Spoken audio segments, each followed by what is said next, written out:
طلع البدر علينا من شنيات الوداع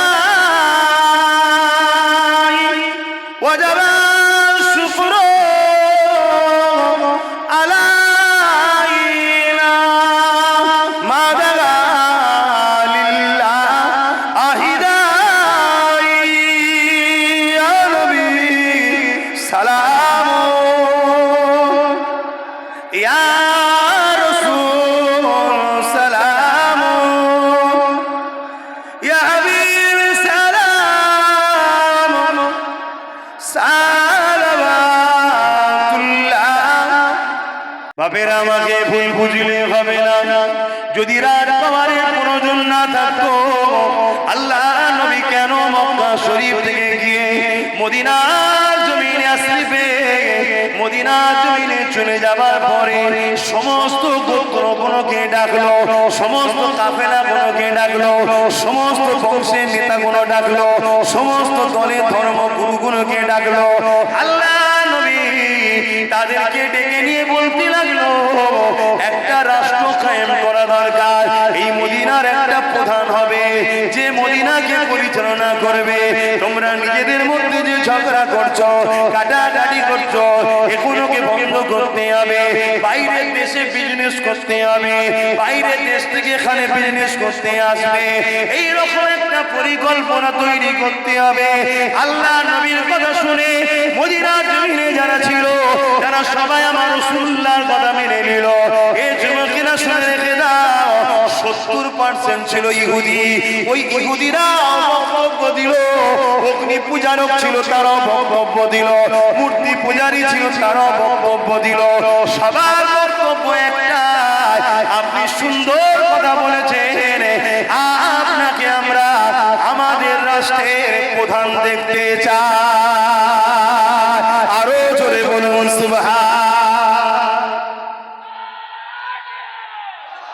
রাসূল পাক সাল্লাল্লাহু আলাইহি ওয়াসাল্লামকে রাষ্ট্রের প্রধান 70% ইহুদিরাও চাইছে। নবীর আখলাক, নবীর ব্যবহার, নবীর সততা, নবীর মানব প্রেম, নবীর মনুষ্যত্ব, নবীর ইনসাফ, সর্বধর্মের মানুষের পাওনা বুঝিয়ে দেওয়ার যে সিস্টেম প্রক্রিয়া রাসূল তৈরি করলেন, রাষ্ট্র কায়েমের তৈরি করলেন। 10 বছর নবী রাষ্ট্র চালিয়েছে। ওই রাষ্ট্র কিভাবে চালাতে হয় রাসূল পাক সাল্লাল্লাহু আলাইহি ওয়াসাল্লাম সব শিখালেন। যে মদিনা ছিল তৎকালীন সময় পৃথিবীর সবথেকে গরীব, সবথেকে বিমারের জায়গা, সবথেকে অশিক্ষিত আনকালচার জায়গা, সেই মদিনাকে রাসূল পৃথিবীর শ্রেষ্ঠ জায়গায় পৌঁছে দিলেন। বলুন সুবহানাল্লাহ, আরো জোরে বলুন সুবহানাল্লাহ। 1450 বছর ধরে আজও সেই মদিনায় এখনো পর্যন্ত কোনো নারী বিয়ে পায়নি। শুনছেন না? শুনছেন?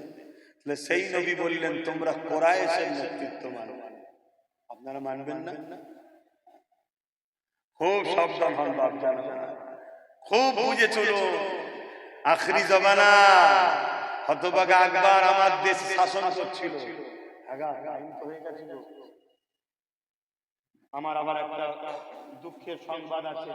খিলকাপুরে আমাদের একটা ভাই আছে, তার একটা অল্প বয়সের বাচ্চা আল্লাহর হাওয়ালায় চলে গেছে। কথা বুঝে আসছে, গতকালকে তার শরীর অসুস্থ ছিল, বমি পায়খানা হচ্ছিল। এলাকার ডাক্তারের ওষুধ খেয়ে ভালো হয়ে গেল, আজকে হঠাৎ করে আল্লাহর হুকুম চলে গেল। সবই একটা বাহানা, আল্লাহর জিনিস আল্লাহ নিয়েছে। তবে মনে রাখবেন, পাত্রকে ঢেকে রাখতে হয়। রাত্রিরে বালা না, রাত্রিরে আসমান থেকে কি নাবে? বালা, ভাইরাস, যেগুলো আপনার খোলা পাত্রের উপরে বসে। তাই পাত্রকে ঢেকে রাখে, দিন আপনার উপর করে দেবেন, পাত্রকে খুলে রাখতে নেই। আপনি জানছেন এই পাত্র আমার খাবার নয়, না, আপনি ঠিকভাবে হয়তো তাকে ধুতে পারবেন না, তারপরে নানা রকম পোকামাকড় থাকে, চেষ্টা করবেন পাত্রকে ঢেকে রাখা। এবং যখনই ধোবেন পাত্রকে ভালোভাবে ধোবেন, 3 বার এমনি বিসমিল্লাহ বলে পানি বোলাবেন। কথা বুঝে আসছে না? এতে কি হবে? বিষ যদিও থাকে, বিসমিল্লাহর বরকতে বিষটা কেটে যাবে। কথা বুঝে আসছে?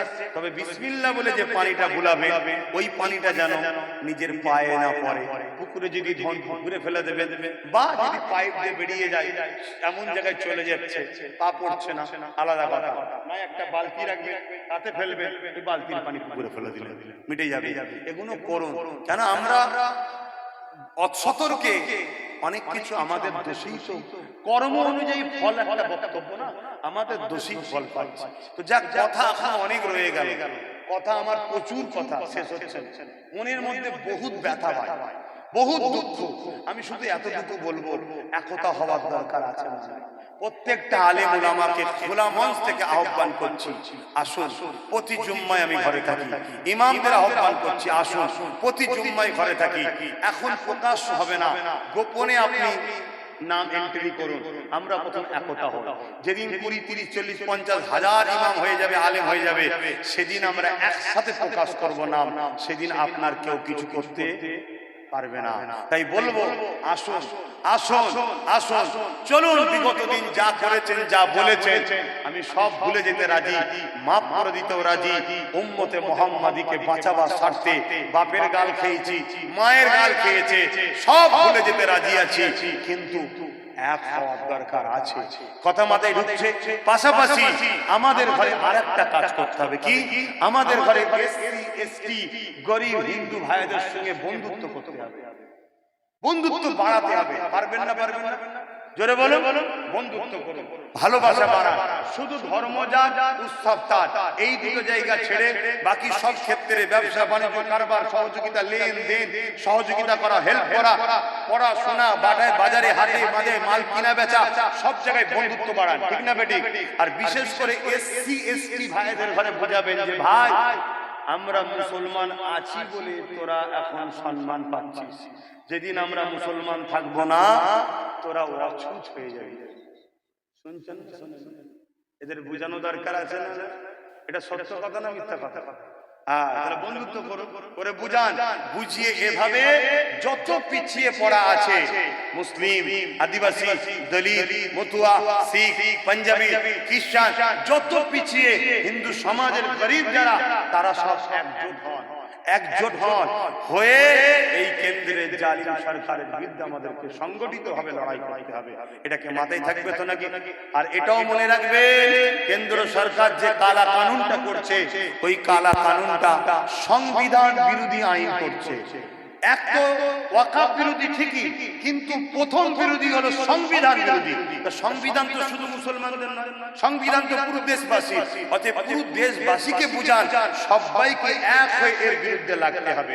তবে আমার ব্রেনের মধ্যে একটা কথা ঘুরছে, সেই কথা হলো এইটা, আমরা শুধু পরের পাঁচে একবার ভাবিনি আমার ছেলেটা কবে জজ হবে, আমার ছেলেগুলো কবে উকিল হবে, আমার ছেলেগুলো আইপিএস অফিসার হলে অসুবিধে কি, আমার ছেলেগুলো ডাব্লিউবিসি অফিসার হলে অসুবিধে কি, আমার ছেলেগুলো পুলিশ সুপার হলে অসুবিধে কিসের, আমার ছেলেগুলো যদি রাজনীতির নেতা হয় তো অসুবিধে কিসের। একবারও আমরা ভাবিনি। আমরা ভেবেছি কি, আমার ছেলে ওদের পাঁচেতে আমরা যেমন বেরিয়েছি, এরাও বেড়াবে। কষ্ট হচ্ছে, কিন্তু অহংকার করছি না। আল্লাহ আমাকে হেদায়েত করেছে, আমি চেয়েছি আমার ভাইটা আমার থেকেও যেন বড় হয়। আমি শুধু ধর্মগুরু জলসা করি, কিন্তু আমার ভাই মুসলিম, হিন্দু, দলিত, আদিবাসী, শিখ, পাঞ্জাবি, প্রত্যেকটা ভারতীয়র জন্য আমার ভাই কথা বলেছে। আমার ভাই দেশের জন্য কথা বলছে, আমার ভাই সংবিধান বাঁচাবার জন্য কথা বলছে, আমার ভাই দেউচি পাঁচামেলের জন্য কথা বলছে, আমার ভাই আদিবাসীদের জল জঙ্গলের জন্য কথা বলছে। এটা আমি গর্ব। নওশাদ আমার ভাই, তোমাদের গর্ব নয় যে নওশাদ আমার পীরের বাচ্চা? গর্ব না? গর্ব নয়? কার কার গর্ব হয় হাত তুলে দেখাও। হাত নাবো। কিন্তু দুঃখের বিষয়, অনেকের কষ্ট হচ্ছে। ওর আগে পুলিশ, পিছনে পুলিশ, আমার নেই কেন? তোর যদি পুলিশই দরকার, তা না। শুনছেন না? পা না চেটে, দালালি না করে নেবে ও পুলিশ পাবে। শুনছেন না? নিরীহ মানুষের হয়ে না জুলুমের শিকার হ, ভাঙরে যাবি, সন্ত্রাস ইট মারবে। রাজ্য সরকারের পুষা গুন্ডা মমতার সন্ত্রাস ছেলেরা ইট মারবে, কাঁচ ভেঙে যাবে, হাত ভেঙে যাবে। কথা শুনছেন না শোনেন? তোকেও সিকিউরিটি দেবে দেশ, চিন্তা করছিস কেন? না, মেহনত করব না, রিস্ক লব না, দালালিতে কি করে টাকা আছে বলে? আমি থাকলে যত থাকবো ভাই তত বলবো। কথা বুঝে আসছে না? ওখানে একটু জানাজাটা একটু হাজির দিতে হবে। আমি সংক্ষেপ করছি। আসেন ইয়া নবী,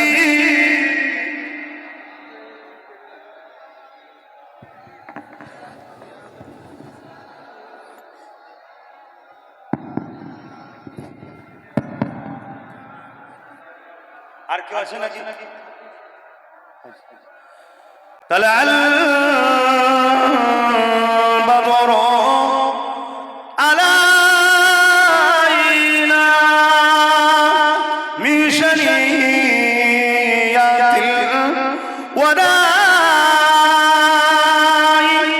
ওয়াজাবা শুকরু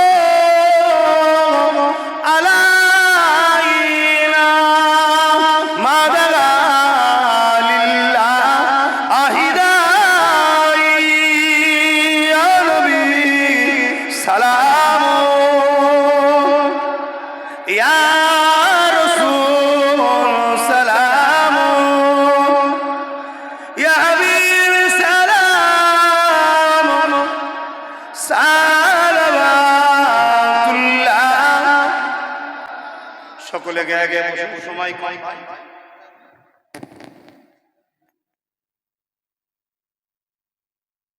বাপ ছেলেরা যাচ্ছে, একটু যার যা খুশি মাহফিলে শরীক হন। সকলে বিসমিল্লাহ সঙ্গে দরুদ শরীফ সূরা ফাতিহা শরীফ পড়েন। একটু শরীক হন, একটু শরীক হন, যার যা খুশি একটু শরীক হন। আর এই গ্রামেরই একটা ছেলে ভেলোরে ভর্তি আছে, আর একটা ছেলে আরজি করে রয়েছে। আল্লাহ তাদেরকে শেফা দান করে, বল আল্লাহুম্মা আমিন। আরো জোরে বল আল্লাহুম্মা আমিন। যার যা খুশি একটু শরীক হন, যার যা খুশি একটু শরীক হন। বাপ জান আমার তাড়াতাড়ি শরীক হন, আর যার একটু তেলাওয়াত করেন সকলে।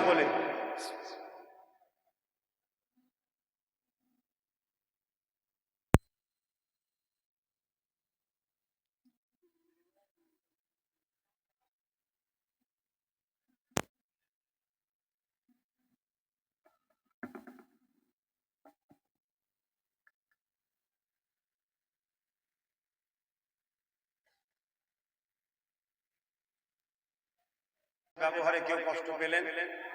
আমার যেসব মুসলিম ভাইরা বিভিন্ন সময় বিভিন্ন দল করেছেন, ঠিক আছে, ছিল না একটা সময় করেছেন, আলাদা কথা।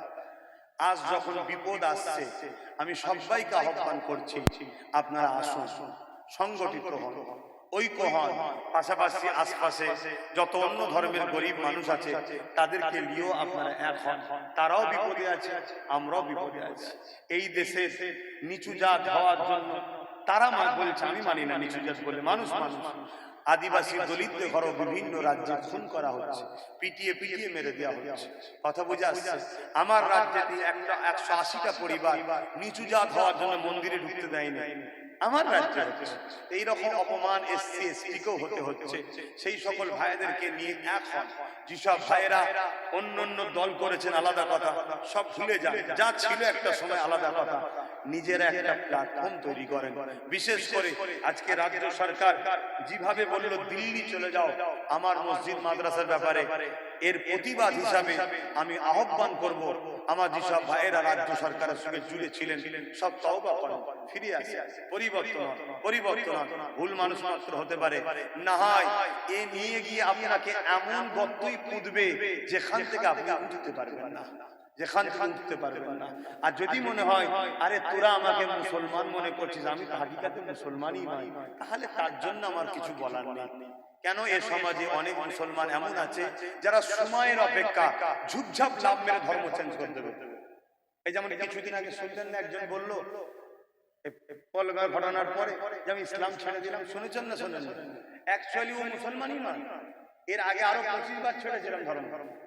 ওকে রাখা আছে, ওরকম প্রোটেকশন তৈরি করে রাখা আছে। কেন? এখনো শুধুমাত্র আমাদেরকে ড্যামেজ কন্ট্রোল করার জন্য। অতএব এরকম অনেকে আছে তারা ঝুপঝাপ লাভ মেরে চলে যাবে। তখন কিন্তু আপনারা পুরো ফেঁসে যাবেন। তাই সময় থাকতে থাকতে আল্লাহর উপরে ভরসা রেখে হকের পক্ষে, ন্যায়ের পক্ষে, গরিবের পক্ষে আপনারা সর্বধর্মের গরিবরা সংগঠিত হন, ঐক্য হন। এটা আমার আহ্বান আপনাদের কাছে রইল। একজন পীরজাদা হিসাবে, একজন পীরের আওলাদ হিসাবে, একজন ধর্ম প্রচারক হিসাবে আমি আপনাদেরকে যা কিছু বললাম এটা আমার ধর্মের গণ্ডির মধ্যেই বলেছি। ধর্মই শিখিয়েছে অসহায় মানুষকে সাহারার রাস্তা দেখাও, বাঁচার রাস্তা দেখাও। এই কথা আমি দেখালাম।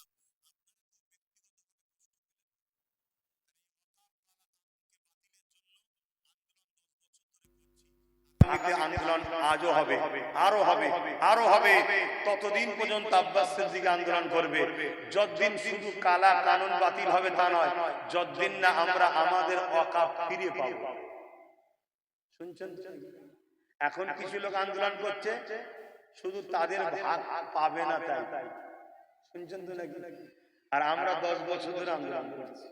ঠিক আছে, এরপরেও চলো তর্ক ছেড়ে দাও, মিশতে হবে এখন এক জায়গায়, তাই তো নাকি? এক জায়গায় মিশতে হবে তো, কিন্তু এক জায়গায় মিশতে যখন হবে তাহলে অন্যায়ের বিরুদ্ধে খোলা মনে কথা বলতে দিতে হবে, ঠিক না বেঠিক? হ্যাঁ, তুমি পিছন থেকে টানলে হবে না। হ্যাঁ ঠিক আছে, ঠিক আছে, ঠিক আছে, ঠিক আছে, বেশি বলুনি, এরকম করলে হবে না। অন্যায় অন্যায়, ঠিক তো নাকি গো? তবেই তো এক হওয়া যাবে। তো যাক, আগামী দিন যদি আমি আব্বাস সিদ্দিকী আমি এই ওয়াকাফ কালা কানুন বাতিল করার লক্ষ্যে এবং সার্বিক গরিব মানুষদের অধিকারের পক্ষে দাঁড়িয়ে সংবিধান বাঁচাবার লক্ষ্যে, দেশের লক্ষ্যে যদি ব্রিগেড আমি ডাকি, আপনারা আমার ডাকে সাড়া দিতে রাজি আছে? আমি কাউকে জোর করছি, আমি কাউকে জোর করছি?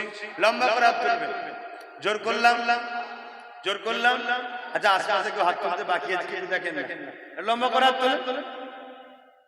হাত না, আচ্ছা কেউ যদি হাত না তোলে তাকে কি জুলুম করব? না, ওটা আমার ইসলাম শিখাই না।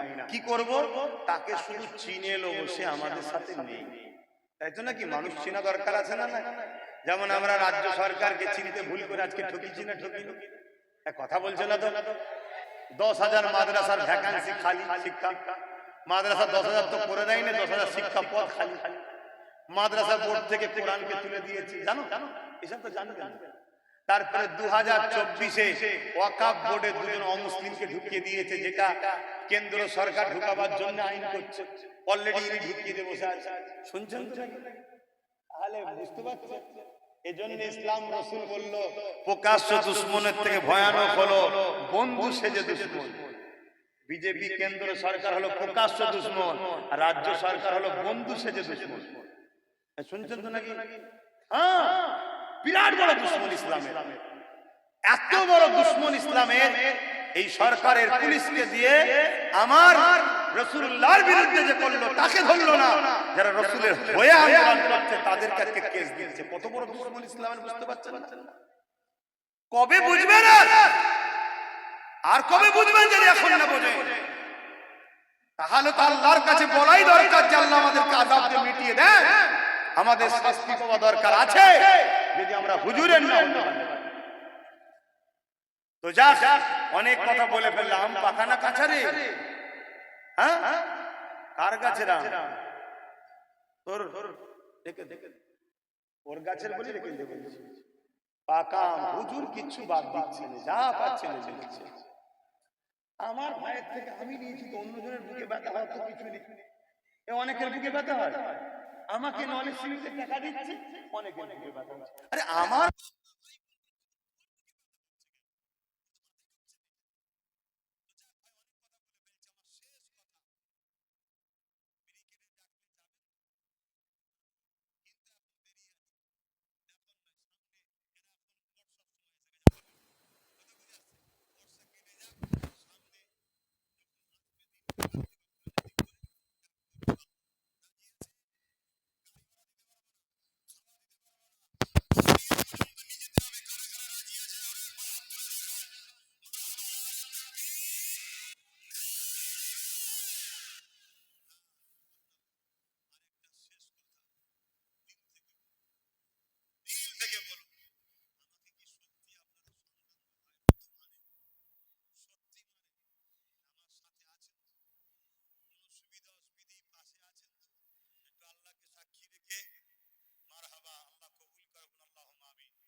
আশহাদু আন্না মুহাম্মাদান আবদুহু ওয়া রাসূলুহু লা ইলাহা ইল্লাল্লাহ মুহাম্মাদুর রাসূলুল্লাহ সাল্লাল্লাহু আরে বক্সটা নিয়ে আসো, বক্সটা নিয়ে আসো।